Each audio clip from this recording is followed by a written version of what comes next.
खबर यह है कि पाकिस्तानियों के लिए खतरे की घंटी बज गई है। नेतन्याहू ने ऐलान किया है कि ईरान के बाद अब दूसरा नंबर मुसलमानों के वाहिद एटमी ताकत मुल्क पाकिस्तान का है। शहीदों की जमी है जिसको पाकिस्तान कहते हैं। ये बंजर हो के भी बुज़दिल कभी पैदा नहीं करेगी। पाकिस्तान वो सरजमीन है जिसका बच्चा बच्चा शहीद होने के लिए हम वक्त दिन रात तैयार रहता है। आप भी ठीक करके देता हूँ। ए लोड कर। कल मैनू एक कुड़ी मिली जिहदे गल्लां दे विच टोए मोए मोए मोए मोए। बंद करो। आप लोग रोना बंद कीजिए। इंडिया हमसे जेलस होता है। अल्लाह का शुक्र और एहसान है। आईना इनको दिखाया तो बुरा मान गए।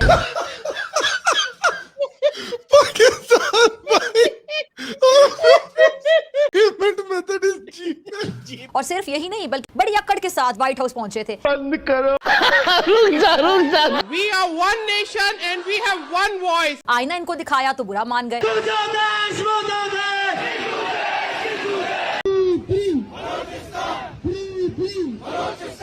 मैं इंडियन अवाम से ही पूछना चाहूंगा कि कभी आप सोच सकते थे कि इंडिया के किसी वजीर आजम की पाकिस्तान के सड़कों पे खड़े होकर तारीफ हो रही होगी? किस बेस पे हो रही होगी? कि उसने कोई काम किए, अपने लोगों के लिए काम किए, आपको इज्जतदार उसने बनाया। आज भारत चांद पर पहुंच गया तो भाई क्या हुआ? हम तो पहले ही आसमान पर हैं। हमारे मुल्क में महंगाई आसमान पर है, बिजली के बिल आसमान पर हैं, गैस की कीमतें आसमान पर हैं, पेट्रोल के रेट आसमान पर हैं, मिट्टी के तेल की कीमतें आसमान पर हैं, डॉलर आसमान पर है, हवाई जहाज के टिकट आसमान पर हैं।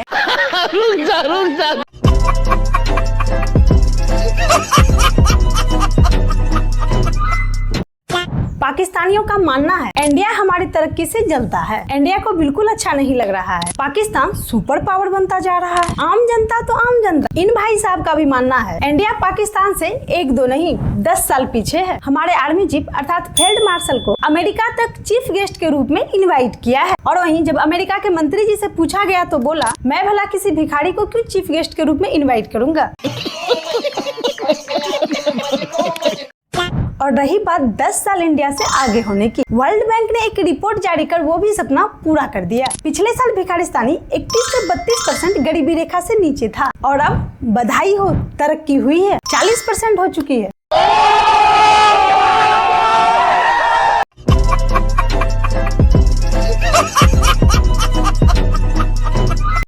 पाकिस्तान के हिस्ट्री आप निकाल के देख लीजिए, जितने भी वजीर आजम आए हैं, किसी की लंदन में प्रॉपर्टी है, किसी की यूरोप में प्रॉपर्टी है, किसी की पाकिस्तान में इतनी प्रॉपर्टी है कि पाकिस्तान के मालिक बन चुके हुए हैं।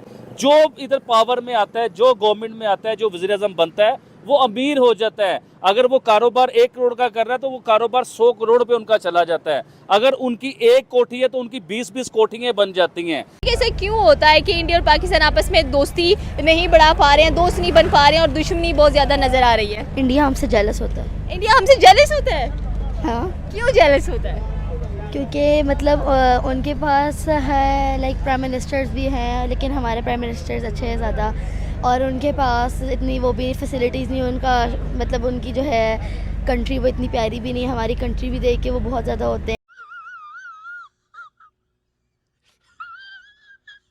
जो पाकिस्तान के बारे में बताया कि पाकिस्तान में जो गुर्बत की शरह है वो काफ़ी ज़्यादा बढ़ चुकी है। 16% तकरीबन लोग वो हैं कि जो जिनकी जो इनकम है वो $3 से भी कम है। $3 से मुराद ये कि 280 रुपये का डॉलर है और ये कम मेरे ख्याल में कुछ 700-750 रुपये बनता है पाकिस्तानी। अब 750 रुपये में अगर डेली एक बंदा घर में लेके आता है तो उससे क्या होता है, रिवा आप भी जानती हैं और मैं भी जानता हूँ कि 750 में अगर देखा जाए तो 1 किलो जो डालडा घी है वो 550 रुपये किलो है और उसके साथ में 1 किलो चीनी, ये 2 चीज़ें आएंगी। 1 किलो चीनी आ जाएगी और 1 डालडे घी का पैकेट आ जाएगा। अब 2 ये चीज़ें बंदा खरीद सकता है। उनके पास अपनी इकोनॉमी भी ठीक है, उनके पास अपनी सियासी सूरत हाल भी ठीक है, उनका निज़ाम दिफा जो है वो भी जमहूरी निज़ाम के कंट्रोल में है उनका, और वो ऑर्डर के साथ चलते हैं। हर डिपार्टमेंट उनका, जहाँ तक मेरा नाकस इल्म है, अपनी अपनी जिम्मेदारियाँ ईमानदारी से पूरी करते हैं, अपनी जगह, अपने मकाम और अपने इख्तियार में रहते हुए। ठीक है, अपने इख्तियार का नाजायज़ इस्तेमाल उधर मैं तो नहीं देख रहा। वो ठीक से काम करते हैं, हमारे हमसाए हैं। अजीज दोस्तों, अप्रैल, मई, जून पीक टूरिज्म सीज़न होते थे, ये खाली पड़ा है कश्मीर टूरिस्टों से। तो पाकिस्तान ने जो पहलगाम पे हमला किया उससे किसका नुकसान हुआ? बेसिकली कश्मीरियों का। भारत की सरकार ने ऑनेस्टली कश्मीर में ज़बरदस्त इन्वेस्टमेंट की, ज़बरदस्त एक्टिविटीज़ की, ज़बरदस्त इंफ्रास्ट्रक्चरल डेवलपमेंट किए और कश्मीर की इकोनॉमी को बूमिंग इकोनॉमी बनाया। वहाँ पे टूरिस्टों की भरमार थी। लेकिन पाकिस्तान ने पहलगाम पे हमला करके किसका नुकसान किया? ये दोनों साइड के कश्मीरियों को सोचने की बात है। दो कॉन्सेप्ट्स हैं पेट्रियटिज्म के, एक है ब्लाइंड पेट्रियटिज्म और एक है क्रिटिकल पेट्रियटिज्म। तो ब्लाइंड पेट्रियटिज्म में ये है कि माय कंट्री राइट और रॉन्ग, मेरा मुल्क गलत करे सही करे, मैंने हर हाल में उसको सपोर्ट करना है। और ये मेरे ख्याल में बहुत ही डेंजरस कॉन्सेप्ट है। इस तरह से जो है आप अपने मुल्क की को खिदमत नहीं कर रहे होते, आप अपने मुल्क को एक ब्लाइंड एली की तरफ धकेल रहे होते हैं। असल पेट्रियटिज्म ये है जो क्रिटिकल पेट्रियटिज्म है कि अगर आप दानिस्ता जो है डिलिबरेटली अपने मुल्क को हार्म ना करें, लेकिन अगर वो कोई गलत कर रहा है तो उसकी इस्लाह करें, उसको क्रिटिसाइज करें। तो अनफॉर्चुनेटली हमारे यहाँ ये कॉन्सेप्ट नहीं है। वेस्टर्न कंट्रीज में क्रिटिकल पेट्रियटिज्म पे जोर दिया जाता है कि ये नहीं कि आप हर वक्त अपने मुल्क की अजमत के गीत गाते रहें और उसकी कमजोरियों और खामियों की कभी निशानदही ना करें और उसको गद्दारी समझें। तो अनफॉर्चुनेटली हमारे यहाँ जो है ये गद्दारी का कल्चर बहुत आम है और मैंने एक लिस्ट बनाई है जिन जिन लोगों को पाकिस्तान में गद्दार करार दिया गया, तो उसमें हार्डली कोई इंटेलेक्चुअल होगा या पॉलिटिशियन होगा जिस पे गद्दारी का फतवा नहीं लगा। मैं बार बार कह रहा हूँ कि पाकिस्तानी फ़ौज के जो गरीब सिपाही हैं, इनसे मैं कह रहा हूँ कि आप लोग ना जाएं बलूचिस्तान, और अगर आप बलूचिस्तान में हैं तो इससे पहले कि आप लोग सरेंडर होकर जंगी कैदी बनाए जाएं, आप बेहतर है वहाँ से निकल जाएं। क्योंकि ये जर्नैल जो है ये बलूचिस्तान के अवाम के लिए कोई बेहतरी के लिए लड़ाई नहीं लड़ रहे, ये वहाँ के वसाइल लूटने के लिए जो है वो जंग इन्होंने मुसल्लत की है बलूचिस्तान पे। और ये जंग 1948 से मुसल्लत की है।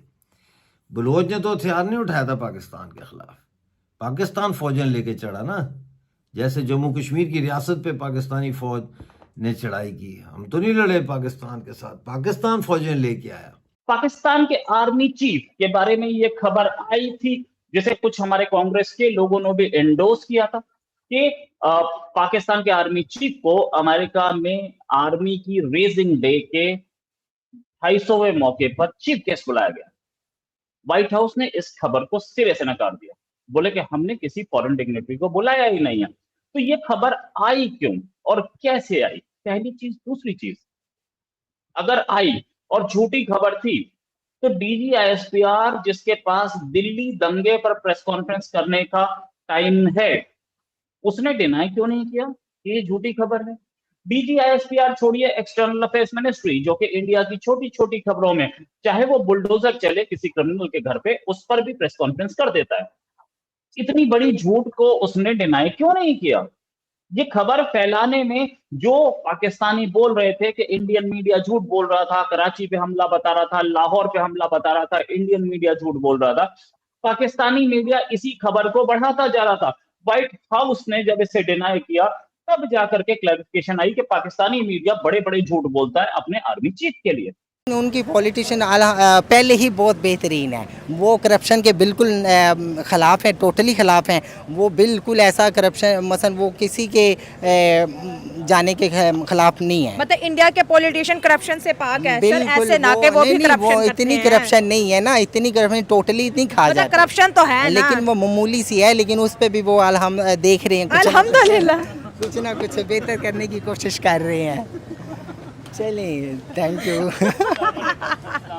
नहीं कोई बात नहीं, होता किसी का एक वर्ड होता है, जैसे कुछ लोग बोलते हैं बेसिकली, कुछ कहते हैं, आपका हर वर्ड के साथ होता है अल्हम्दुलिल्लाह। बिल्कुल जाहिर बात है, ऐसा ही है। देखिए इंडिया तरक्की क्यों ना करे मैडम, फिर आज मुझसे आप बात करें ना ये वाली कि इंडिया तरक्की क्यों ना करे। उनके प्राइम मिनिस्टर की सिर्फ 3 करोड़ रुपए के सासे उनके जो है ना वो जाहिर हुए कि सिर्फ 3 करोड़ रुपए के उनके सासे हैं, और इनके तो ड्राइवरों के पास 3 करोड़ से ज्यादा के सासे होते हैं। 3 करोड़ से महंगी तो इनके पास गाड़ी होती है मैडम। अभी आप देखिए प्राइम मिनिस्टर नरेंद्र मोदी, ना उनकी बीवी है, ना उनका बच्चा है, ना उनके बाद कोई उनकी नस्ल चलनी है। आप इस चीज को देखें, हमारे जो वजीर आजम होते हैं ना तो अपने बाद का पूरा सिलसिला बनाते हैं, कि मेरे बाद मेरा बेटा आएगा, मेरे बाद मेरी बेटी आएगी। मोदी साहब के बाद कौन आएगा मुझे आप बताइए। मोदी साहब का मुझे अपना घर दिखाएं जरा, किस किस्म का उनका घर है। एक सिंपल से एक रूम में रहते हैं। मैं समझता हूँ कि पाकिस्तान के अंदर जो लोग हैं वो स्किल्ड लोग नहीं है ज़्यादा। वो या तो सिर्फ सिंपल पढ़ लेते हैं या अनपढ़ हैं बस, उसके साथ साथ कुछ स्किल नहीं है, कुछ जो टेक्निकल एजुकेशन होती है, जो इस तरह के वो चीज़ें वो नहीं है यहाँ पर। उसकी वजह से ज़्यादा गुर्बत है। एक जो मैंने अभी रिसेंटली जो मैंने देखा है कि क्या मसला बना है कि पाकिस्तान के अंदर जो एग्रीकल्चर का जो शोबा है वो ज़वाल पजीर है पिछले कुछ अरसे से, कि वो खादें महंगी हैं, उसके साथ साथ बिजली के बिल बहुत ज़्यादा, अगर किसी ने ट्यूबवेल वगैरह लगाया हुआ है तो वो बिजली के बिल ज़्यादा हैं।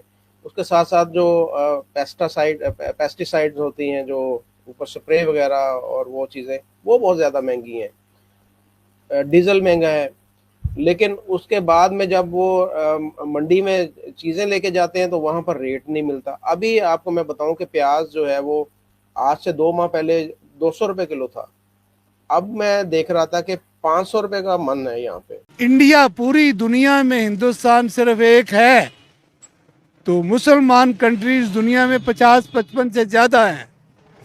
तो ऐसी मुस्लिम कंट्रीज पाकिस्तान के लिए जमा होंगी?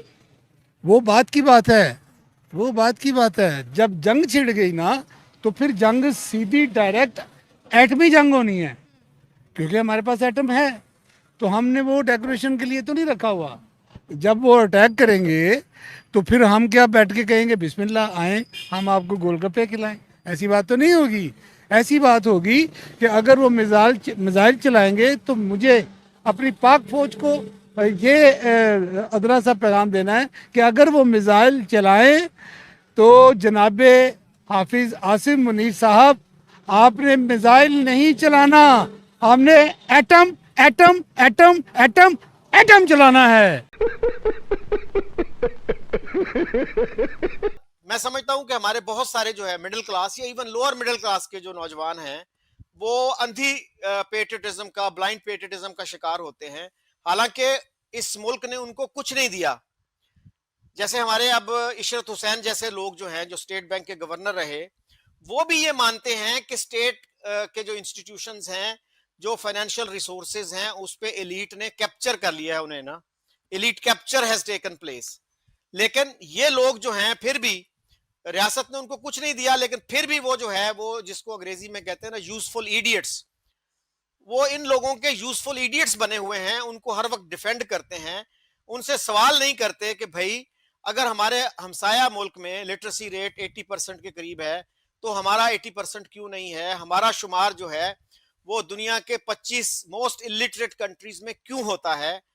हमारे यहाँ इतनी गुर्बत क्यों है? पिछले दिनों मैंने देखा चैट जीपीटी पे कि कितने % लोग पाकिस्तान में मल्टी डिमेंशनल पॉवर्टी का शिकार हैं और कितने लोग इंडिया में।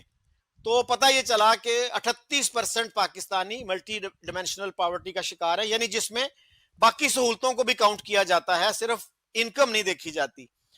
तो इंडिया में वो तादाद थी 16%। तो बजाय इसके कि हम अपनी रूलिंग एलीट से ये पूछे कि हम क्यों पीछे रह गए भाई, we need to ask tough questions. तो ये लोग जो हैं वो कहते हैं कि नहीं, ये पाकिस्तान पे क्रिटिसिज्म है और पाकिस्तान जो है इट इज अबव क्रिटिसिज्म, इस पे तनकीद नहीं हो सकती। कि देखिए एक सिंपल इंसान वजीर आजम है, 150 करोड़ से ज्यादा की आबादी का वो वजीर आजम है। क्या उसे प्रोटोकॉल नहीं चाहिए? क्या उसे वीआईपी लाइफ नहीं चाहिए? क्या वो एक सिग्नेचर करे तो अरबोपति नहीं वो इंसान हो सकता? लेकिन वो आज भी आम जिंदगी जी रहा है। ये तो आप प्राइम मिनिस्टर नरेंद्र मोदी साहब की बात कर रहे हैं। मैडम आप आइए योगी जी के पास। योगी जी की सगी बहन जो सीएम है, पिछले 10 सालों से सीएम है, वो अपने यूपी के जो है ना, वो यूपी भी पाकिस्तान जितना यूपी है उसके सीएम है। उत्तर प्रदेश की आप बात करें, वहाँ के सीएम हमें योगी आदित्यनाथ नजर आते हैं। कह लेंगे जहाँ पर वुमेन एम्पावरमेंट, पॉवर्टी, गुर्बत आपको नजर नहीं आती, 0% नजर आएगी। लेकिन सवाल फिर वही यहाँ पर आता है कि पाकिस्तान में क्या कमी है जो आप कहते हैं कि आप बहुत बड़े फैन नजर आते हैं नरेंद्र मोदी के, योगी जी के, या कह लेंगे भारतीय सरकार उनकी जमहूरियत से बड़ा आपका लेके लुत्फानंदोज होते हैं। चले मैं आज जबरदस्त बात करता हूँ। आज मैं आता हूँ फैमिलीज के ऊपर। आप इमरान खान साहब की फैमिली निकाल के देख लीजिए, उनके बहन और भाई क्या कर रहे हैं। आप प्राइम मिनिस्टर जो है शहबाज शरीफ साहब, इनके भाई बहन, उनके भतीजे भांजे, उन्हें आप निकाल के देख लीजिए। इसी तरह जरदारी साहब की आप फैमिली निकाल के देख लीजिए। इसी तरह इंडिया में आप आ जाएं, जो इस टाइम इंडिया के वजीर आज़म हैं, उनके बहन भाइयों के पास क्या प्रॉपर्टीज़ हैं और उस वजीर आज़म के पास क्या प्रॉपर्टी है। इसी तरह आप योगी जी आदित्यनाथ जो हैं, इनकी आप आ जाएं, इनकी तो बहन आज भी जो बड़ी मशहूर थी, जो आपने सुना होगा कि वो फूलों की दुकान चला रही है। तो दोस्तों ये थी आज की वीडियो। इस वीडियो पर आपकी क्या राय है, आप अपनी राय कमेंट में दे सकते हैं। अगर आपको वीडियो पसंद आई हो तो वीडियो को लाइक कर चैनल को सब्सक्राइब कर लीजिएगा, ताकि ऐसी ही वीडियो आप और भी देख सके। आज की इस वीडियो में बस इतना ही। जय हिंद, वंदे मातरम।